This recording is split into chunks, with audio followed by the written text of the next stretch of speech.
저와 함께 한 절씩 교독하시겠습니다. 요한일서 3장 16절서부터 18절까지. 그가 우리를 위하여 목숨을 버리셨으니 우리가 이로써 사랑을 알고 우리도 형제들을 위하여 목숨을 버리는 것이 마땅하니라. 누가 이 세상의 증거를 가지고 형제의 고통함을 보고도 범하는 마음을 가지면 하나님의 사랑이 어찌 스스로에 거하겠느냐. 다 같이 자녀들아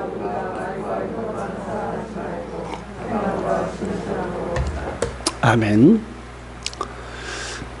요즘 젊은 세대들은 괜찮지만 한국 남자들이 사랑을 표현하는데 참 서툴죠. 잘 못해요. 그러니까 나이가 좀 많을수록 저희가 한 중간쯤 있지 않나, 제 나이가 한 중간쯤 있나 싶고, 저더 위인 분들은 이 사랑을 표현하는 게 참 어색하고 서툽니다. 그러니까 마음에는 분명히 이제 사랑이, 지극한 사랑이 있는데 그걸 표현하는 게 참 서툴러요. 잘 못해요. 그런 이야기가 있습니다. 이 경상도 사람이 있었어요. 경상도 사나이. 말수가 적다고 그러잖아요. 무뚝뚝한 이 경상도 사나이가 어느 날 결혼을 했어요. 서울 아가씨하고. 근데 결혼 첫날에 신부가 묻습니다. 당신 나 사랑해? 뭔가 대답을 해야 되잖아요. 그래서 잠시 고민하다가 경상도 신랑이 그랬답니다. 내는, 경상도 사람이 아니기 때문에 사투리 잘 못해요. 내는 낯간지러 갖고 그런 말 못한다. 근데 첫날 밤이니까 근데 오늘만 할게. 그리고 이 말은 평생 유효하대. 내는 니를 사랑한대. 이런 거예요. 그러니까 이 신부가 어이가 없죠. 근데 지혜롭게 얘기를 했다고 그래요. 고마워요. 근데 당신, 나에겐 좀 심각한 문제가 있어요. 그게 뭐냐면 어떤 말은 한번 들으면 금방 잊어버려요. 바로 이런 말이에요. 그래서 당신이 날마다 이 말을 해주지 않으면 나는 계속 잊고 말 거예요.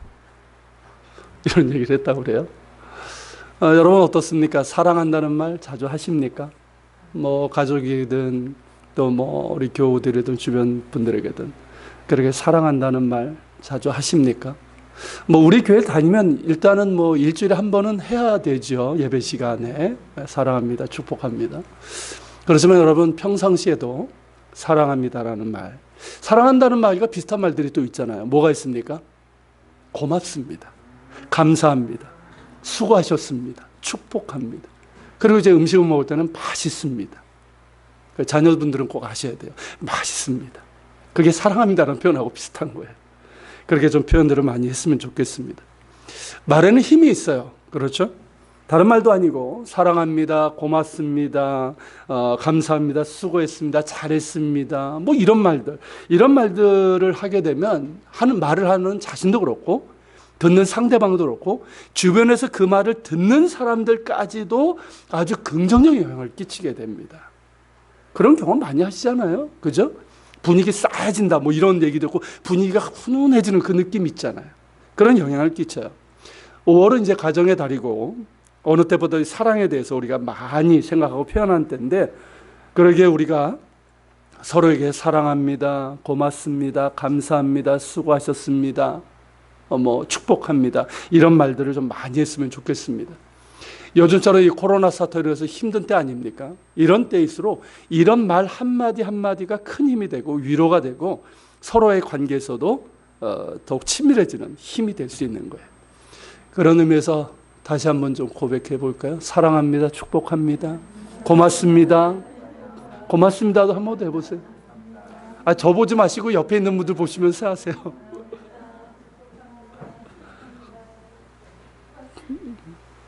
좋잖아요. 벌써 이러면서 이것만 해도 얼마나 좋아요.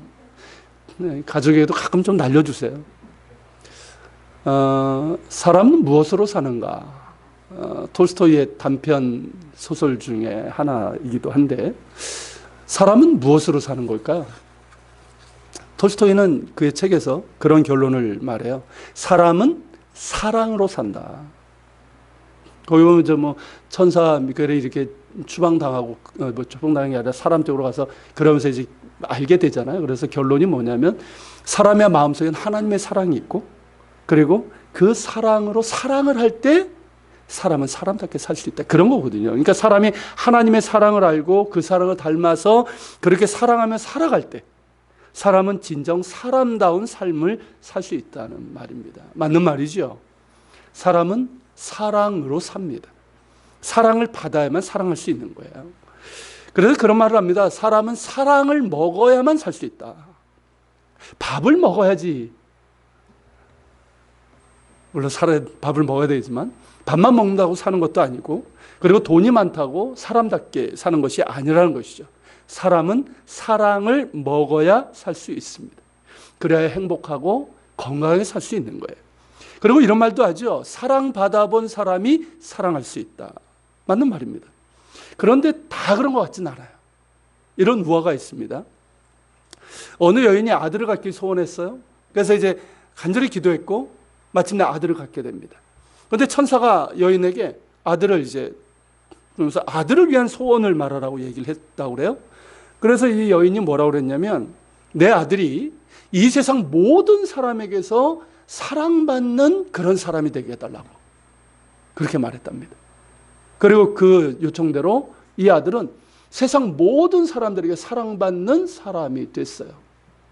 그런데 이 여인이 점점 후회를 하기 시작합니다. 왜일까요? 이 아들이 크면서, 어렸을 때는 모르겠지만 커서도 자기 자신밖에 모르는 매우 이기적인 그런 사람이 되었기 때문에 그래요. 그러면서 후회를 하면서 가슴을 치면서 그런 얘기를 했다고 합니다. 내가 그때 사랑받는 아들이 아니라 사랑할 줄 아는 그런 사람이 되게 해달라고 구했을 것을, 그렇게 후회를 했다고 합니다. 여러분, 사랑받는다고 해서 무조건 사랑할 줄 아는 것 같지는 않아요. 우선은 어떤 사랑을 받았느냐 하는 것인데, 이기적이고 집착에 가까운 사랑을 받게 되면, 그리고 이제 해달라는 거 다 해주는, 그리고 무조건 오냐 오냐 해주는 그런 사랑을 받게 되면 그 사람은 제대로 사랑을 알게 될까요? 사랑을 알지 못합니다. 그저 자기만 위하는 것이 사랑인 줄 알아요. 사랑이 무엇인 줄 모르게 되는 거예요. 그리고 두 번째는, 사랑은 사랑을 받아봤을 뿐만 아니라 사랑을 해본 사람이 할 수 있는 거예요. 계속 받기만 한 사람이 아니라 내가 받은 사랑으로 나도 사랑을 해본 사람이 사랑을 알고 제대로 사랑할 수 있는 겁니다. 그래서 사람의 성숙도는요, 그 사람이 사랑하는 그런 모습, 어떻게 사랑하는가, 그걸 보면 알 수 있어요. 그 사람이 어떤 사랑을 하고 있는지를 보면 그 사람의 성숙도를 알 수 있다는 거예요. 여러분, 고린도전서 13장 11절에 보면 이런 말씀이 나오죠. 자, 내가 어렸을 때는 말하는 것이 어린아이와 같고 깨닫는 것이 어린아이와 같고 생각하는 것이 어린아이와 같다가 장성한 사람이 되어서는 어린아이의 일을 버렸노라. 자, 고린도전서 13장이 뭘 얘기하고 있는 겁니까? 주제가 뭐예요? 사랑이죠. 사랑장이잖아요. 그러니까 사도 바울이 지금 여기서 얘기하고 있는 어린아이의 모습은 뭐에 대한 거? 사랑에 있어서.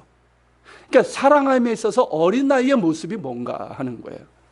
어떤 모습일까요? 4절 7절에 보면 먼저 이제 성숙한 사랑이 무엇인지에 대해서 말하고 있는데요. 같이 한번 읽어볼까요? 사랑은 오래 참고 사랑은 온유하며 시기하지 아니하며 무례히 행하지 아니하며 자기의 유익을 구하지 아니하며 성내지 아니하며 악한 것을 생각지 아니하며 불의를 기뻐하지 아니하며 진리와 함께 기뻐하고 모든 것을 참으며 모든 것을 바라며 모든 것을 견디느니라. 자, 이게 장성한 사람, 그죠? 성숙한 사람의 사랑의 모습이에요. 그렇다면 어린아이의 사랑, 미숙한 사람의 사랑은 뭘까요? 이거를 다 뒤집으면 돼요. 다 바꿔서 하면 돼요. 한번 볼까요? 어린아이와 같이 미숙한 사람의 사랑은 오래 참지 못하고 온유하지 못하고 시기하고 자랑하고 교만하고 무례히 행하고 자기의 유익만을 구하고 성내고 악한 것을 생각하고 불의를 기뻐하고 진리에는 별 관심이 없고 잘 참지 못하고 잘 믿지 못하고 자주 절망하거나 용기를 잃고 잘 견디지 못하느니라. 어떻습니까? 맞죠? 본문을 반대로 하니까 어린아이처럼 미숙한 사랑의 그런 모습이 나타나는 거예요. 여러분도 어떠십니까? 어느 쪽에 해당하는 것 같아요? 요즘은 뭐 이렇게 자가 진단도 좀 하는 것 같던데, 여러분 스스로의 사랑의 모습을 진단하면 어느 쪽에 가까운 것 같습니까? 정말 이 고린도서 13장에 있는 성숙한 사랑의 모습에 조금 더 가깝습니까? 아니면 어린아이의 모습에 조금 더 가깝습니까? 자, 이 진단을 하기 전에 한 가지 우리가 꼭 기억해야 될 게 있어요. 그게 뭐냐면, 우리는 사랑에 있어서 그리 성공적이지 못한 사람들이라는 거예요. 사랑하려는 마음은 있어요. 그죠? 사랑하려는 마음은 누구에 있어요? 다 있어요. 그런데 그 사랑을 표현하거나 실천하거나 행동하는 데 있어서는 그렇게 우리가 성공적이지 못하다는 거예요. 서툴러요. 뭐 그 경상도 신랑만 그런 게 아니란 말이에요. 서툴러요. 그러니까 실수하고 실패할 때가 많은 거죠. 왠지 아십니까? 우리는 원래 사랑을 모르는 어린아이 같은 사람들이었기 때문입니다. 우리는 본래부터 사랑이 무엇인지 사랑할 줄 아는 사람들이었을까요? 우리가? 본래부터? 아니에요. 우리는 원래 사랑이 뭔지 몰랐던 사람들이에요. 그러니까 기껏해서 사랑하면 뭐 생각합니까? 남녀간의 그런 사랑. 가요에서 흘러나오는 그런 게 전부란 말이죠. 우리는 사랑을 모르는 사람들이었어요. 우리가 부모 사랑에 대해서 이야기하지만 우리가 정말 부모가 돼서 정말 부모로서의 완벽한 사랑을 하고 있습니까? 아니잖아요. 우리 역시 부모지만 아이들을 사랑하지만 실수하고 서툴고 그럴 때가 얼마나 많습니까? 남녀의 사랑도 마찬가지죠. 남녀 간의 사랑은 에로스의 사랑입니다. 감정적인 사랑이에요. 반면에 고린도전서 13장에서 말하는 이 사랑은 뭡니까? 자기 희생적인 아가페의 사랑이에요. 감정을 뛰어넘는 사랑이에요. 남녀 간의 사랑은 감정에서부터 시작됩니다. 그래서 어떻습니까? 막 감정, 호르몬 분비가 막 되면서 좋아서 어쩔 줄 모르죠. 너 없으면 나 죽을 것 같고 막 이러잖아요. 그래서 결혼도 합니다. 그러다가 감정이 식어지죠. 결혼 생활의 비극은 언제부터 시작된다? 이 감정이 식으면서 뇌과학에 의하면 호르몬 분비가 끝나면서 짧으면 6개월, 길면 3개월, 3년. 이게 실제로 얘기되는 거예요. 그러면서 후회하고 결혼했으니까 사는 거고 자식 낳았으니까 자식 때문에 어쩔 수 없이 사는 이런 것들이 되고 맙니다. 노력하지 않으면. 그렇지 않습니까? 우리가 사랑에 대해서 참 말을 많이 하지만 우리는 사랑을 잘 모릅니다. 모르니까 사랑을 제대로 하지 못하는 거예요. 그러니까 실수하고 실패하고 상처 주고 상처받고 그러는 겁니다. 그렇다면 어떻게 해야 될까요? 우리는 사랑하는데 서투르고 미숙하고 실패를 거듭하는데 어떻게 해야 할까요? 그런 우리에게 성경은 뭘 강조합니까? 사랑하라. 그죠? 사랑을 강조, 우리에게 사랑하라고 하는데 어떻게 해야 할까요? 배워야 합니다. 사랑을 배워야 돼요. 왜냐하면 사랑은 원래 우리에게 속한 것이 아니라 누구에게 속한 것? 하나님께 속한 것이에요. 요한일서에서 얘기하죠. 사랑은 하나님께 속한 것이니라. 원래 사랑은 우리에게 속한 것이 아니에요. 하나님께 속한 것이에요. 그렇기 때문에 우리는 사랑을 배워야 돼요. 하나님의 사랑을 배워야 되는 거예요. 그래야지만 우리가 성숙한 사랑으로 나아갈 수 있게 되는 거예요. 그렇다면 구체적으로 어떻게 해야 될까요? 첫째는 가장 기본적이고 근원적인 출발점이죠. 먼저 하나님의 사랑을 알아야 하는 겁니다. 사랑은 하나님의 것이에요. 하나님께 속한 것이에요. 하나님은 사랑이심이라. 이게 요한일서 4장 8절의 말씀이죠. 여러분 성경의 메시지가 뭡니까 결국은? 이 메시지예요. 하나님은 사랑이심이라. 할렐루야. 이거를 우리에게 말씀하고 있는 거예요. 여러분 하나님의 사랑을 우리가 제대로 알지 못하면 우리는 결코 사랑이 무엇인지 알 수도 없고 그러게 더더욱 제대로 사랑할 수 없게 되는 거예요. 그렇다면 여러분 하나님의 사랑은 어떤 사랑일까요? 하나님의 사랑은 어떤 사랑입니까 여러분?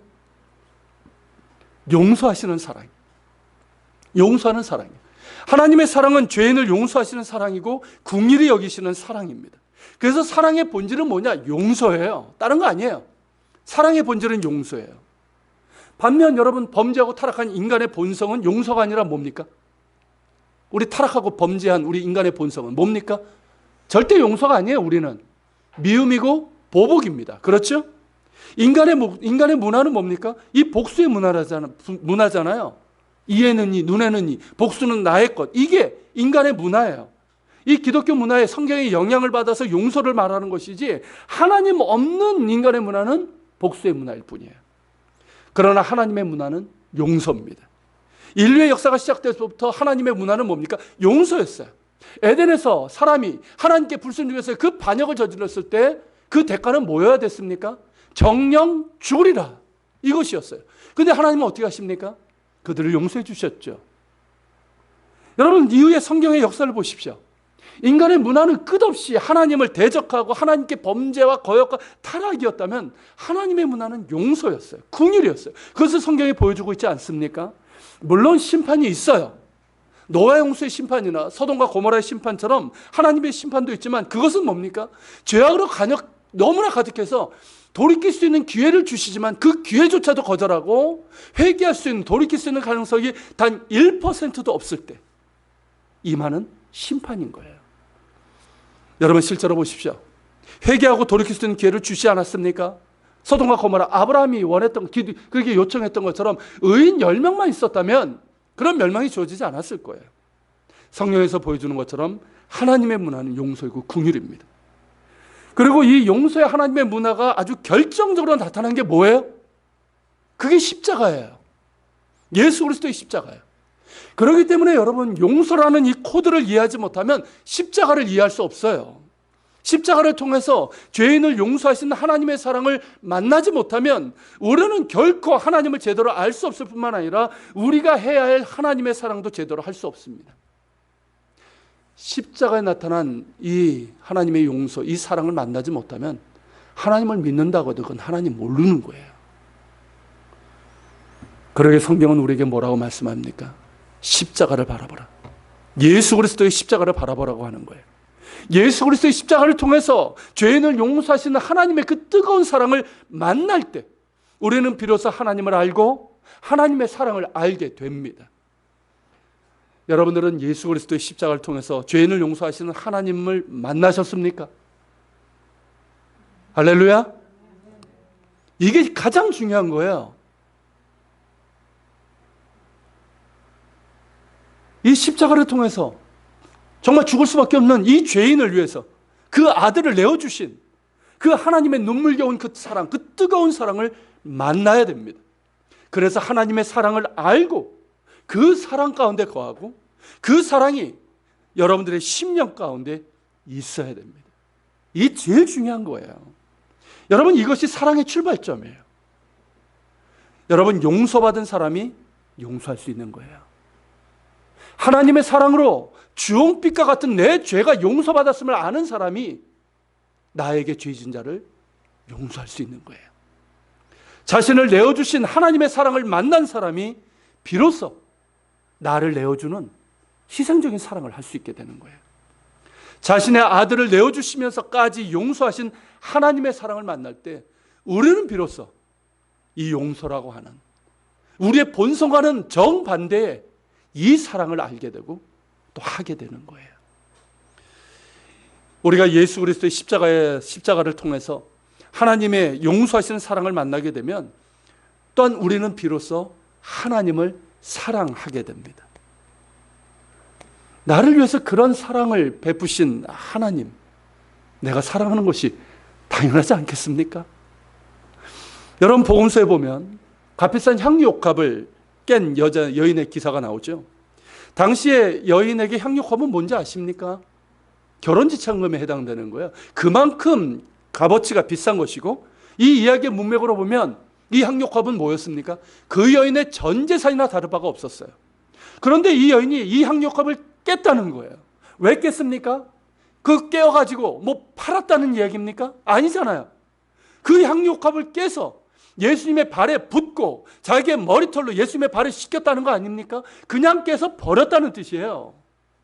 여러분, 이것이 이해가 되십니까? 만약에 여러분들이 이 이야기가, 이 여인의 행위가 이해가 된다면 여러분은 하나님의 용서하신 사랑을 제대로 만난 거예요. 십자가에 용서하시는 이 사랑을 만나지 못했다면 이 여인의 행위는 절대 이해가 되지 않습니다. 이게 무슨 짓이에요? 미친 짓이지. 왜 낭비합니까? 가룟 유다가 얘기한 것처럼 차라리 팔아가지고 가난이들에게 주지 왜 낭비하냐고요. 그런데 여러분, 예수님을 통해서 죄 용서를 받은 이 엄청난 사랑을 만나게 되었을 때, 우리가 정말 예수님을 통해서, 십자가를 통해서 하나님의 사랑을 만나게 되면 이 여인의 행동이 이해되기 시작하는 거예요. 왜 그럴 수밖에 없었는지. 그리고 나도, 우리도 그렇게 하게 돼요. 그런 마음이 생긴단 말이죠. 주님께 나를 드리고 싶은 마음이 생긴단 말이죠. 맞지 않습니까, 여러분? 그러므로 우리에게 제일 중요하고 선행되어야 할 것은 다름 아닌 하나님의 사랑을 만나는 거예요. 죄인을 용서하신 예수 그리스도의 십자가의 사랑을 만나야 하는 겁니다. 지금 만나야 합니다. 그리고 날마다 만나셔야 되는 거예요. 어떤 분들은 그러죠. 교회 생활 오래 하신 분들이 되게 그래요. 예전은 뜨거웠는데 지금은 그렇지 못하다고. 그게 무슨 말입니까? 그렇기 때문에 날마다 십자가의 사랑을 만나야 되는 거예요. 그런 상태에 있을수록 더 주님의 십자가를 바라보며 그 사랑을 확인해야 되는 거예요. 여러분, 예수님께서 왜 하나님의 본체심에도 불구하고 그 받아야 될 영광을 버리시고 이 땅에 오셨는지, 그리고 왜 죄 없으신 하나님의 아들께서 그 십자가를 지시면서 죽기까지 복종하셨는지를 날마다 확인해야 되는 거예요. 예수님의 그 고통과 그 피 흘리신 보혈로 내가 죄 용서받고 구원받았음을 날마다 새롭게 확인해야 되는 겁니다. 내가 예수님과 함께 죽고 내가 예수님과 함께 산다는 것이 무엇인지를 날마다 확인해야 되는 거예요. 그래서 내 안에 하나님의 용서의 그 사랑이, 그리스도의 사랑이 늘 충만하게 거해야 됩니다. 그래서 여러분, 사도 바울은 이렇게 말하고 있는 거예요. 같이 읽어볼까요? 너희 모든 성도와 함께 지식에 넘치는 그리스도의 사랑을 알고 그 너비와 길이와 높이와 깊이가 어떠함을 깨달아 하나님의 모든 충만하신 것으로 너에게 충만하게 하시기를 구하노라. 여러분 보십시오. 사도 바울이 에베소 교인들에게 당부하는 말이고 그들을 위해서 기도하는 것이지만 동시에 뭡니까? 사도 바울의 개인적인 소망이에요. 간구예요. 여러분, 사도 바울하면 그 누구보다도 그리스도를 알고 그리스도의 사랑을 아는 사람이라는 것 다 인정합니다. 그렇죠? 뭐 사도 바울 이상 뭐 얘기할 수 있는 사람이 몇이나 됩니까? 그런데 그가 뭐라고 얘기합니까? 여러분, 사도 바울은 우리가 아는 것처럼 다메섹 도성에서 부활하신 예수님을 만났어요. 그리고 아라비아 사막에서 3년 동안 예수님과 정말 깊은 그런 체험을 한 사람이에요. 교제를 한 사람이에요. 그리고 그의 서신서를 보십시오.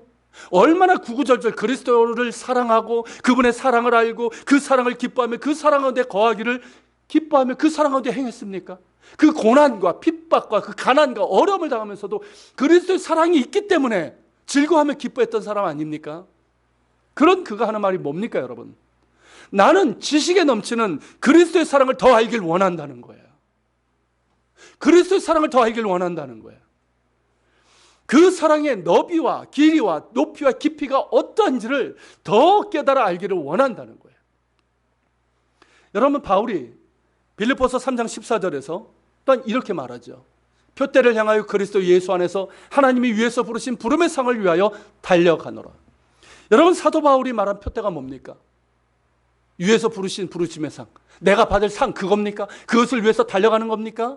물론 그것도 포함되지만 여러분, 전후 문맥이나 그의 서신을 보십시오. 뭘 얘기하는 겁니까? 이 표대는 다른 말하면 목표잖아요.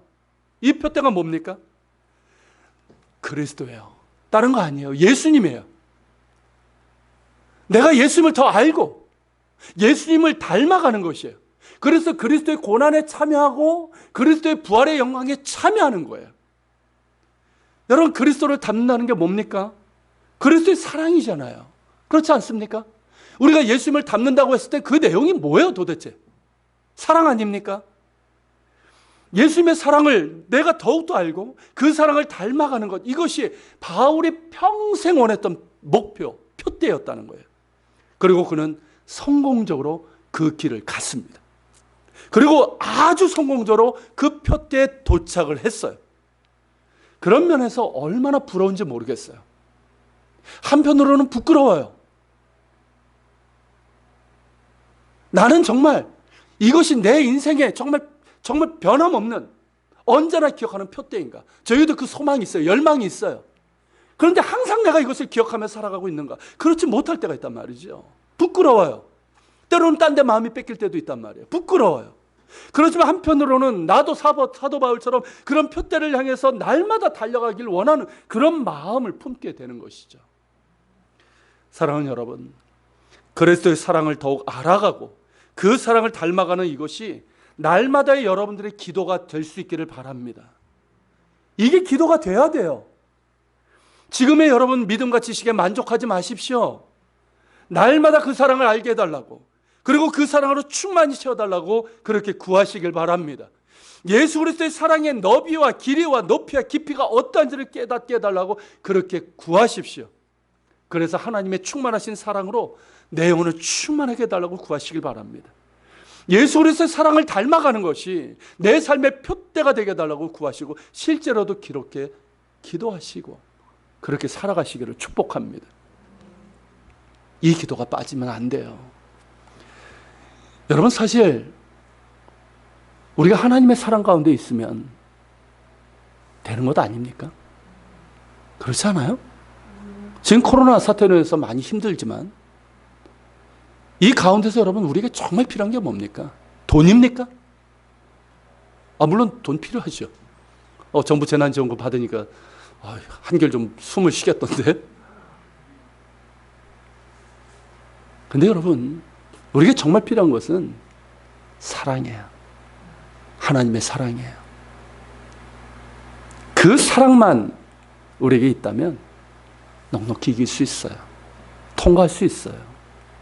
아무리 고통 가운데 있어도 하나님의 사랑은 고통 가운데 계시는 하나님을 바라보는 거예요. 아십니까? 예수께서 십자가에서 나와 함께 고통당하셨잖아요. 내가 고통당할 때 그리스도께서도 함께 고통당하십니다. 그분을 바라보는 거예요. 그분과 함께 가는 거예요. 그러면서 주님께서 나를 붙드시고 쓰러질 때 일으켜주시고 마침내 나를 수렁에서 끌어주시는 거예요. 여러분, 이 사랑이 여러분 가운데 메마르지 않기를 바랍니다. 오히려 그 사랑이 힘들수록 그리스도의 사랑으로 여러분들의 심령이 충만하기를 축복합니다.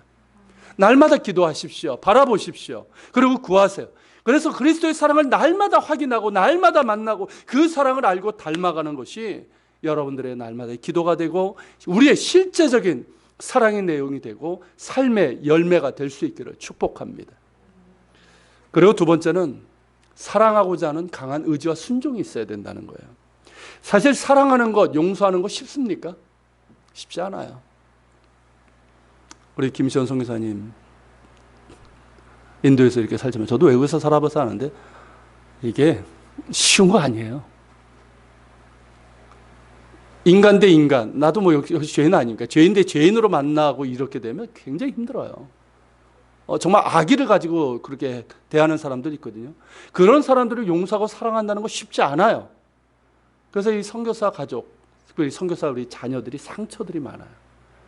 우리 주님의 사랑으로 치유될 수 있기를, 강건할 수 있기를 축복합니다. 참 쉬운 일이 아니에요. 내 마음에 들고 나에게 잘해주는 사람, 나와 관계 있는 사람, 호의적인 사람 사랑하는 건 어렵지 않지만 하나님께서 우리에게 원하시는 사랑은 뭡니까? 그 수준이 아니잖아요. 그거는 바리새인도 세리도 할 수 있는 사랑이잖아요. 그 이상의 사랑을 우리에게 원하시는 거예요. 내 마음에 들지 않고 나와 관계없는 사람까지, 심지어 나에게 해를 끼친 사람까지, 원수까지도 사랑하는 거 아닙니까? 근데 이게 생각보다 말처럼 쉽지 않단 말이죠. 그렇기 때문에 사랑하고자 하는 강한 의지와 순종이 있어야 된다는 거예요. 코리 텐붐이라는 분이 있습니다. 주는 나의 피난처라는 책을 쓰신 분인데 저분 지금 뭐 작고하셨고요. 코리 텐붐 여사라고 보통 부르는데 이분이 전 세계적으로 정말 큰 감동과 도전을 주신 분이에요. 그리고 이 책은 지금까지도 계속 나오고 감동을 주고 있는 책인데 이분의 간증 속에 실린 이야기입니다. 코리 텐붐은 유대인이 아니지만 2차 세계대전 때 이 유대인들을 보호해 숨겨주었다는 이유 때문에 독일이 체포돼가지고 나치에 체포돼서 2차 세계대전이 끝날 때까지 포로 수용소에서 생활을 했던 분이에요. 그래서 이제 라벤스부르크 수용소에서 이 참혹한 생활을 했고 거기서 가족 모두가 죽었어요. 코리텐분만 정말 기적적으로 살아나오게 되었습니다. 감옥에서 나온 이 코리텐분에게 하나님께서는 한 가지 사명을 주셨어요. 그게 뭐냐면 자기를 핍박하고 가족을 잔혹하게 죽인 독일 사람들에게 가서 하나님의 말씀을 전하라는 부담감이에요. 쉽지 않은 일이죠.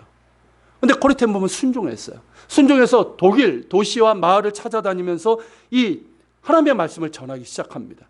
그렇게 하나님의 말씀을 전했을 때 그러면서 간증줘요. 자기가 어떤 사람이었는지 포로 수용소에 있었고 그런 이야기까지 하면서 그 간증을 집회를 하면서 복음을 전했어요.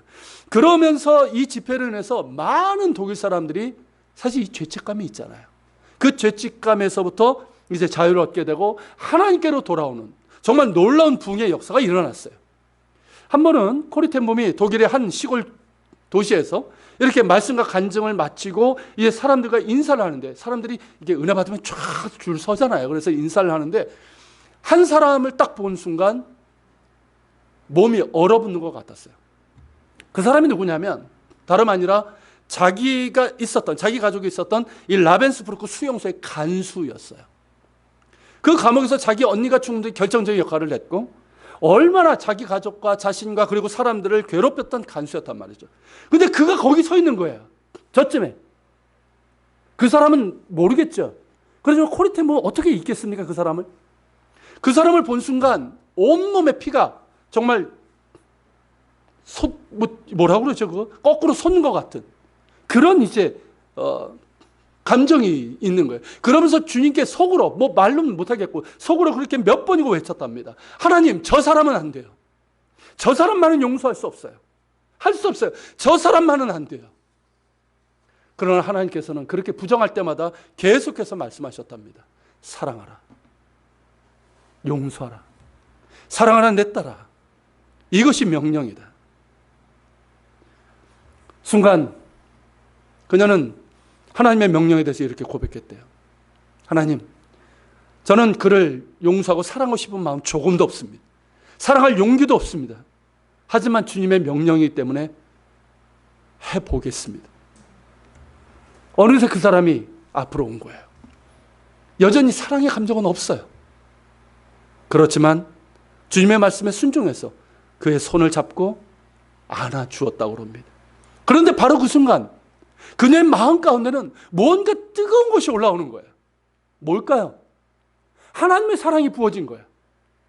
그 전까지는 이 사람을 용서하고 싶은 마음도 없었어요. 사랑할 수 있는 마음도 없었어요. 그렇지만 하나님의 말씀에 순종하고 결단한 순간 사랑할 수 있고 용서할 수 있는 능력을 주님께서 부어주신 것입니다. 할렐루야. 사랑하는 여러분, 우리에게 무엇을 말하고 있는 것 같습니까?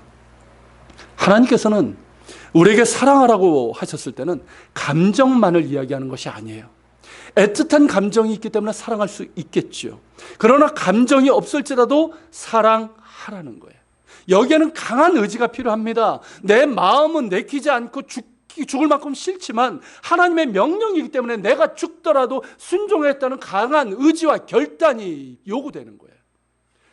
그렇게 우리가 힘들지만 용서하라, 사랑하는 하나님의 명령에 우리가 순종했을 때 하나님께서는 우리에게 정말 용서할 수 있고 사랑할 수 있는 마음과 능력을 주십니다.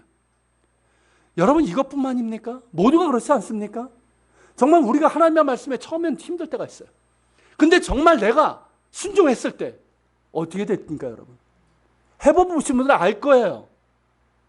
이거 하면은 내가 죽을 것 같고 정말 내가 못할 것 같아요. 근데 순종하면 어떻게 됩니까? 그 문제 해결돼요. 하나님께서 감당할 수 있는 힘을 주셔요. 길을 열어주셔요. 채워주셔요. 이게 순종의 능력이에요. 여러분, 용서와 사랑도 마찬가지예요. 정말 어떤 사람 볼 때는 내가 용서할 수 없을 것 같아요. 몸이 부들부들 떨려요. 사랑할 수 없을 것 같아요. 그런데 사랑하라, 용서하라, 이게 하나님의 뜻이잖아요. 명령이잖아요. 그래서 내가 용서하고 사랑하고자 하면, 억지로라도 하면 주님께서 그 마음, 그 능력을 부어주십니다. 이러한 순종의 능력을 경험할 수 있는 여러분 되시기를 축복합니다. 혹시라도 여러분 가운데 아직도 누군가를 용서하지 못하고 용납하지 못한 분들, 아직도 미움의 앙금이 있다면 여러분 기도하십시오. 그 솔직한 감정을 주님께 쏟아 부으세요. 숨길 거 없어요. 주님께 다 쏟아 부으세요. 그리고 용서할 수 있는 마음을 달라고, 사랑하는 마음 달라고 그렇게 기도하십시오. 어떤 분이 이렇게 기도하는 걸 제가 봤어요. 아주 직설적인 기도예요. 여러분 그런 기도 한번 드려보시죠. 뭐라고 기도하냐면, 하나님, 내 문제 뿌리로 곧장 가주십시오. 하나님, 내가 용서하지 못하는 이 문제 뿌리로 곧장 가셔서 썩은 부분을 뽑아내 주시고 굳어져 버리고 엉켜있는 내 마음의 밑바탕을 고쳐주십시오. 상처난 내 마음, 이 쓴뿌리를 다 뽑아주십시오. 용서하는 법을 가르쳐 주시고 사랑하는 법을 가르쳐 주십시오. 저를 변화시켜 주십시오. 정말 직설적인 기도죠. 이런 기도가 필요해요. 여러분, 우리 그리스도인들의 능력은 어디에 있습니까? 여러분, 우리 예수 믿는 사람들의 능력이 어디 있어요? 용서에 있고 사랑에 있는 거 아닙니까? 맞죠? 나와 달라도, 나와 틀려도 용납할 수 있고, 나에게 상처를 주고 해를 끼쳤어도 용서할 수 있는 힘이 우리에게 있습니다. 왜입니까, 여러분? 우리에게는 하나님의 사랑이 있기 때문입니다. 할렐루야. 우리에게는 십자가에 달려 죽으신 예수 그리스도의 사랑이 있기 때문에 그래요. 내 마음으로 안 된다면 하나님의 말씀에 순종하는 마음으로 하겠다는 강한 의지와 순종의 결단도 있기를 바랍니다. 순종하는 자에게 사랑할 수 있는 힘도 주십니다. 그리고 세 번째는 실제적이고 구체적인 행동이 따라야 된다는 거예요. 우리가 농담반 진담반으로 이런 말을 합니다. 당신 내가 사랑하는 거 다 알지? 야, 너 내가 사랑하는 거 알지? 뭐 이런 얘기 하잖아요. 그러면 반응은 두 가지일 거예요. 그래요. 당신이 나 사랑하는 거 왜 모르겠어요? 나도 당신 사랑해요. 뭐 이런 이야기도 있겠지만 반대로 어떻습니까? 두 번째 반응은 사랑? 뭘 했는데? 뭘 보고 알아? 뭐 이런 식의 반응이죠. 그런 얘기가 있습니다. 사랑은 행동으로 나타나기까지는 아직 사랑이 아니다.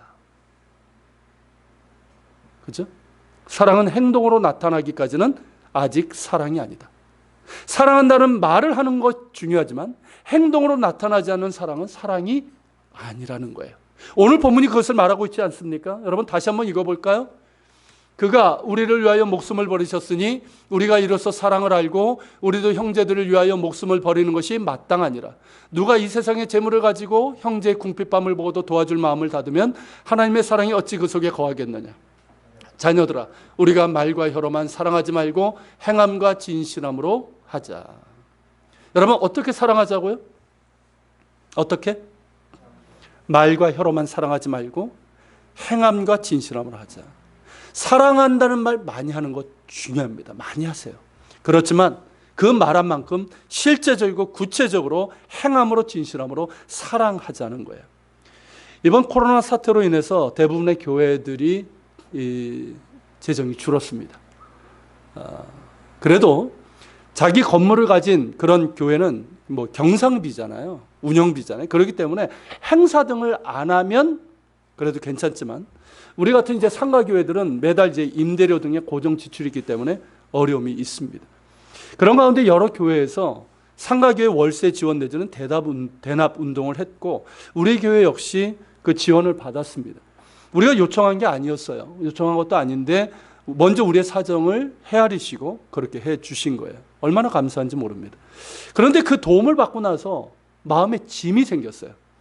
여러분 뭐 아실 거예요. 이미 제가 뭐 카톡을 통해서 말씀드린 것처럼 그때 이제 대구에서 신천지 코로나 사태가 터졌고 그래서 대구에 있는 교회들은 아예 문을 닫을 수밖에 없었잖아요.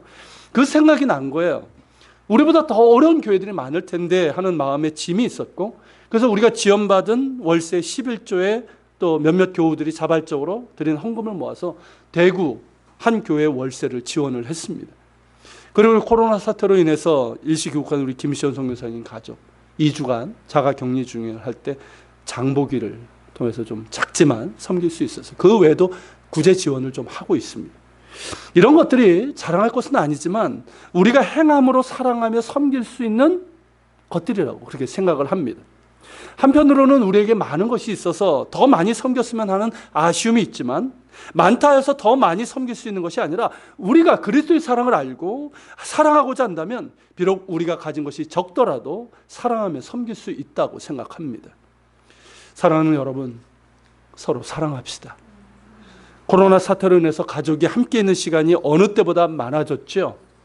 그래서 스트레스도 있고요. 돌밥 스트레스도 있고, 또 부딪혀서 이 상처와 갈등이 생길 수도 있겠지만 오히려 사랑할 수 있는 기회로 삼으시기를 바랍니다. 가족 간에도 사랑합니다, 수고했어요, 맛있어요, 축복합니다, 그런 얘기도 많이 하시고 좀 돕기도 하시고 그러시길 바랍니다. 일단 우리가 함께 교회에 모여서 예배 드리고 교제를 나누지 못하고 있지만 오히려 우리가 서로를 위해서 기도하고 사랑하는 마음을 키워나가고 실제로도 사랑할 수 있는 그런 기회로 만들어갔으면 좋겠습니다. 그리고 우리 주변에 어려운 이들이 있습니다. 우리 자신도 어렵지만 더 어려운 분들이 있을 거예요. 정말 생존 자체가 힘겨운 분들이 있을 겁니다. 그런 분들이 있다면 우리가 가진 것이 작을지라도 섬겼으면 합니다. 혹 알게 되면 교회도 알려주세요. 많은 것은 못할지라도 우리가 조금씩 힘을 모아 섬겼으면 좋겠습니다. 우리 모두에게는 사랑이 필요합니다. 사랑을 먹어야 되고, 그리고 먹어야 살고, 사랑해야 제대로 살 수 있습니다. 날마다 주님 앞에 나아가 그 사랑을 확인하며 주님과의 교제와 말씀과 기도를 통해서 그 사랑을 더욱더 알아가십시오. 사랑하기를 결심하시길 바랍니다. 용서하고 사랑할 기술을 구하고 또한 순종하십시오. 사랑할 힘도 주실 겁니다. 우리가 사랑할 때 우리는 비로소 사랑을 알게 됩니다. 실제로도 사랑하고 진실함으로도 사랑할 수 있기를 바랍니다. 지금은 사랑할 때입니다. 사랑합니다. 축복합니다. 다시 한번 이 말은 계속해도 좋잖아요. 서로 인사하겠습니다. 사랑합니다. 축복합니다. 우리 온라인으로 예배드리는 분들도 사랑합니다. 축복합니다. 자, 우리 같이 한번 기도하겠습니다. 오늘 말씀을 기억하면서 기도하겠습니다. 하나님, 우리가 하나님의 사랑을 알게 하옵소서. 우리를 위해 목숨을 버리신 그리스도의 사랑을 더 알게 하시고 그 사랑의 너비와 길이와 높이와 깊이가 어떤지를 알게 하옵소서. 우리로 하여금 용서하며 사랑할 수 있는 용기와 힘을 주시고 행함으로 사랑하며 진실함으로 사랑하게 하옵소서. 말씀을 기억하면서 같이 기도하며 나갑시다. 사랑하는 주님, 이 시간 기도하며 주님 앞에 나아갑니다. 그렇습니다. 주님, 우리가 하나님의 사랑을 알기를 원합니다. 그저 하나님 나만 아는 이기적인 사랑이 아니라, 그저 나와 관계된 사람만을 사랑하는 그런 속 좁은 사랑이 아니라 죄인을 용서하시고 사랑하시는 하나님의 사랑을 알게 하옵소서. 우리를 위해서 목숨을 버리신 그리스도의 사랑을 알게 해주시되 그 사랑의 너비와 길이와 높이와 깊이가 어떠한지를 우리가 알게 하여 주옵소서. 그 사랑을 안다면 하나님, 우리가 무엇이 문제겠습니까? 하나님, 그 사랑을 알게 하시고 그 사랑으로 말미암아 주님 설 수 있도록 주님 인도해 주시길 원합니다. 우리를 하여금 용서하며 사랑할 수 있는 용기와 힘을 주시고 행함으로 사랑하게 하시고 진실함으로 사랑하게 없소서. 우리가 아버지 하나님 인색하지 않게 하시고 우리의 손을 펴게 하시고 더 어려운 이들을 도울 수 있는 저희들 될 수 있도록 하나님 인도해 주시고 도와주시길 원합니다. 아버지여, 도와주시옵소서.